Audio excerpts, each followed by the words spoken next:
Sami. Sami, vittu No minä lähden juontamaan nyt. Vuonislahden kansanopiston medialinja. Kotitehtävä 1A. Opettaja Sänti Mononen. Olemme saapuneet tänne Suomen Tohloppiin ja kohta alkaa legendaarisen urheilutoimittajan Riku Riihilahden ohjelman nauhoitukset ja me ollaan Samin kanssa päästy tänne yleisöksi.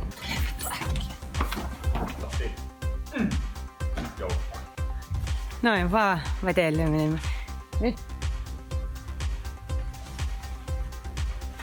Uusi panelisti, Minna Kauppi. No niin, nyt mennään haastattelemaan Minna Kauppia. Onko se päällä jo nyt? On päällä. Minna Kauppi. Olette... Lähetään.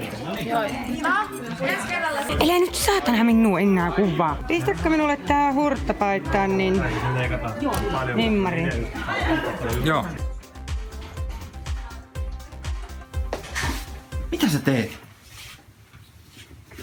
Hei, me voidaan olla täällä. Miten se dynaaminen komppi edelleenkin? Minä teen loppujono. Komppis. Reissummehan sujui suunnitelmien mukaan, ellei jopa paremminkin. Mitä siellä pukkarissa tapahtui? No ei mitään. Kattelin siellä niitä vaatteita ja lähdin pois. Ja haistelit pikkuhousuja. Enkä haistellut. No haistelit. Ei varmana haistellut. No Riku Riiholahan pikkuhousuja haistelit. Jumalauta, ihan hyvin tiedät, että luulin niitä Minna Kaupin housuiksi. Jos sanot tästä kellekään. Minä kerron sortsikeille siitä, kun sä silloin kerran varastit Pankakosken Sivasta Regina ja luit siitä naisen unelmia ja vittu itkit!